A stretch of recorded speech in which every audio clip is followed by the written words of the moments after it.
La sequía y la erosión marcan también la agenda de nuestro país. Dos fenómenos en nuestro suelo que preocupan principalmente a los agricultores, sectores que presentan mayores problemas, específicamente en la región de Coquimbo, un 84%, Valparaíso un 57%, O'Higgins un 52%. Para profundizar en este tema estamos junto a don Eugenio González del Centro de Información de Recursos Naturales. Nos acompaña esta mañana. Muchísimas gracias por estar junto a nosotros. Gracias por la invitación. Partir preguntándole por el panorama general que vive nuestro país respecto del agua y la sequía, la erosión. Son temas que están siempre presentes. ¿Cómo estamos y hacia dónde vamos en esta Yo creo que estamos en una etapa de preocupación fuerte. Primero porque el tema sequía, vamos a tener una tercera temporada de sequía en el próximo verano, fundamentalmente por los fenómenos de la Niña, etcétera, que va a afectar fuerte a las regiones desde la cuarta, quinta metropolitana, que son regiones terriblemente importantes en el tema agrícola y también en el tema minero. Eso por un lado. Por otro lado, el tema erosión, que tú muy bien mencionabas. Hicimos como Centro de Información de Recursos Naturales un trabajo que finalizó en febrero de este año y casi el 50% del territorio nacional presenta algún grado de erosión. Entonces de repente uno dice, claro, la erosión en el norte es bastante normal por el clima, por el relieve, por la sobreexplotación, el mal manejo. Pero de repente vemos en zonas como Osorno, que uno dice tiene solo el 25% de erosión. No estamos tan mal, dicen los osorninos. Yo encuentro que está pésimo, porque eso significa 1 millón de hectáreas del mejor suelo de Chile para producción agrícola, agropecuaria, de ganado, etcétera, con algún grado de erosión.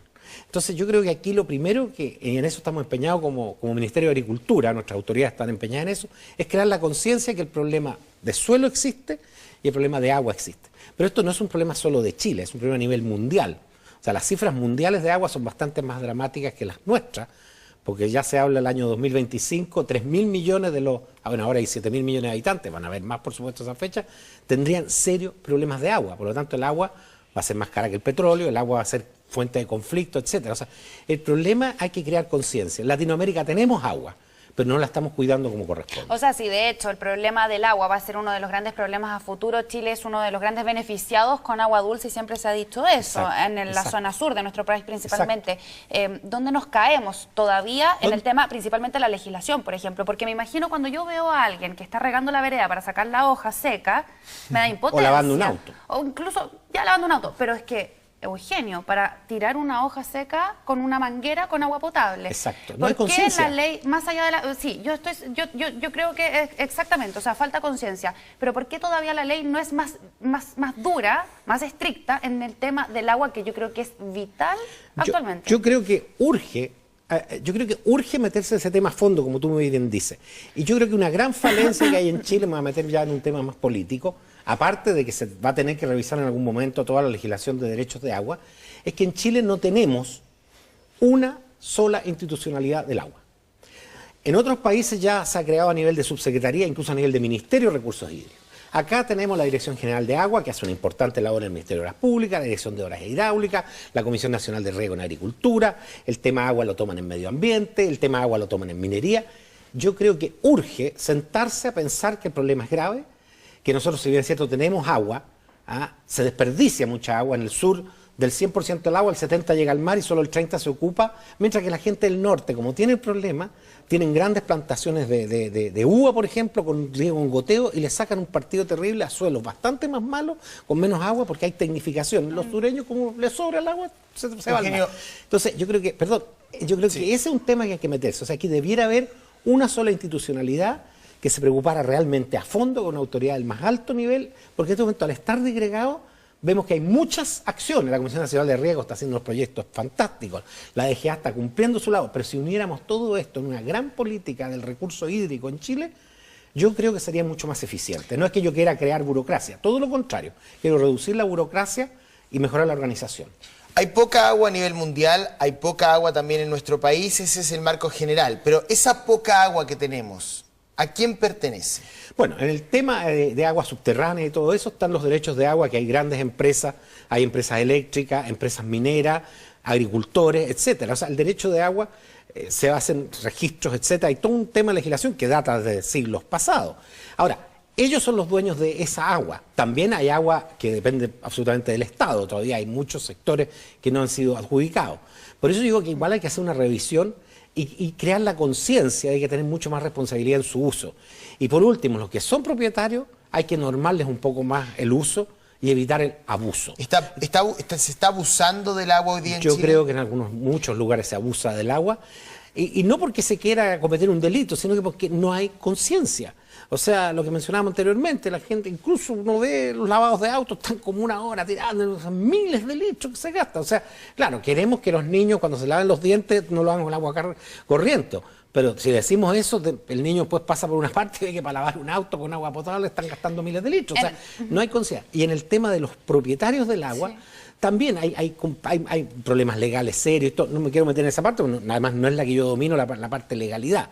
Pero yo creo que como está la situación, es un tema que hay que abordar como política país. Y por eso yo planteo que deberíamos estar como centralizados en un lugar que realmente tome esto, porque el agua hay que tomarlo desde el punto de vista social, hay que tomarlo desde el punto de vista económico, hay que tomarlo desde el punto de vista de la seguridad nacional, porque puede ser fruto de conflicto.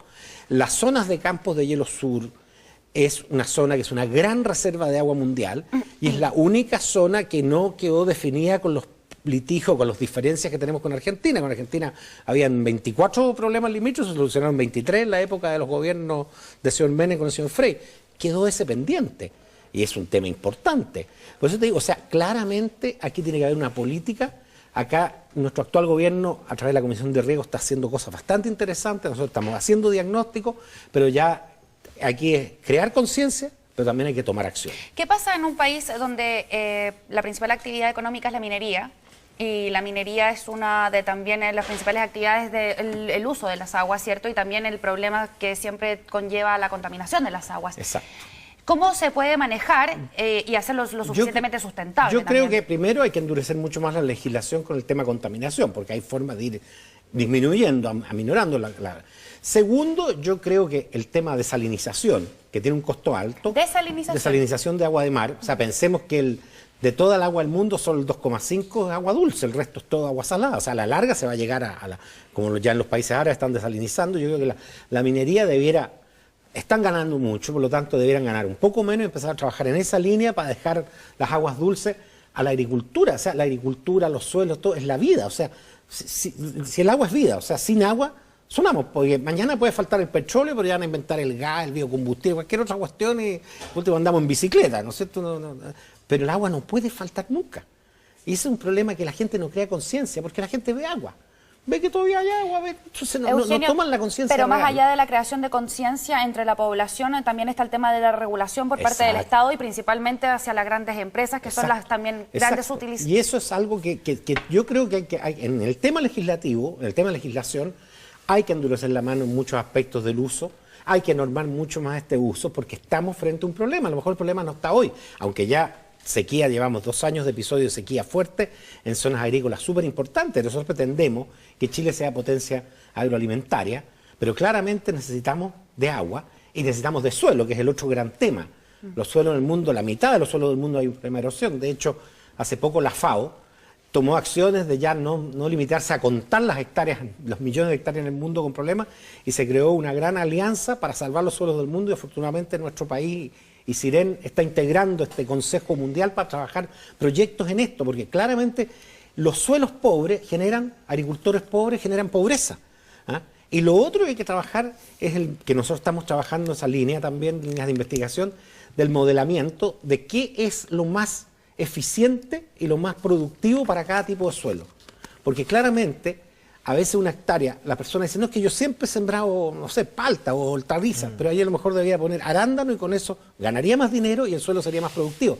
Hay que llegar a eso, o sea, el mundo tiene que tender, porque el suelo se va perdiendo y se va a seguir perdiendo por la expansión urbana, por el calentamiento, por los relieves. Interesante lo que usted dice. Es súper ¿Dónde, importante. por ejemplo, un pequeño o mediano agricultor puede encontrar ese tipo de orientación?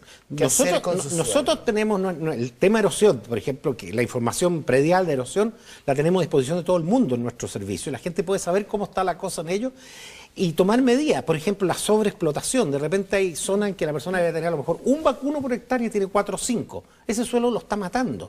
O debería sembrar otra cosa, o poner arbolitos en ese medio. Si yo soy un mediano o pequeño agricultor, tengo mi predio, me acerco al Ministerio de Agricultura, pido asesoría, me meto a internet. Está asesorando la Comisión Nacional de Riego. Nosotros estamos entregando información y hay varias acciones de INDAP de orientación a los agricultores en esta línea, e incluso de créditos para que cambien sus sistemas productivos a través de los Prodesal. Se está trabajando.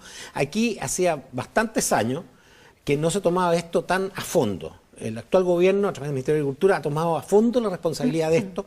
También hay todo un proyecto financiado, que hay bastantes fondos para lo que se llaman los suelos degradados, estos suelos que ya no están sirviendo. Se les está dando dinero a los agricultores para presentan sus proyectos, para ir mejorando sus calidades de suelo, para utilizar los fertilizantes adecuados y no seguirlo matando. O sea, hay trabajo. Está también, se reestructuró lo que es una ley que viene ya, un decreto que viene desde el año 84, que es el 701 reforestación, que ha servido muchísimo. Sin ese estaríamos peor. Se prolongó por 2 años y se está en estudio un nuevo decreto de reforestación que tú subsidias para que la gente pueda plantar árboles. Pero hay que pensar que a una persona que tiene hortalizas o esas cosas, yo le digo, mire, planta arbolito, la persona no puede esperar 20 años para comer.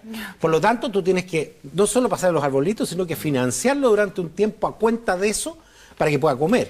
Pero va salvando suelos importantes. Yo creo que aquí la clave es que todos tomemos conciencia, todos podemos hacer algo, pero a nivel de Estado hay que tener una política hídrica mucho más potente, más fuerte y más integradora. Y también a nivel de Estado el tema de la regulación del cambio del uso de suelo, ¿cierto? Porque ahí ha habido avances importantes del tema urbano, cuando hablamos del cambio del uso de suelo, cuando estamos hablando, por ejemplo, de los suelos que son agrícolas, sin embargo, se va cambiando el uso de suelo y se va perdiendo toda esa tierra que era muy rica para la agricultura y se urbaniza. Por ejemplo, hacia la zona norte de nuestro país, de nuestra región metropolitana, bien digo, Colina, de Santiago, Lampa, Colina, Lampa, Batuco, etcétera, que actualmente tú llegas allá y es como si estuvieras en San Carlos de Apoquindo.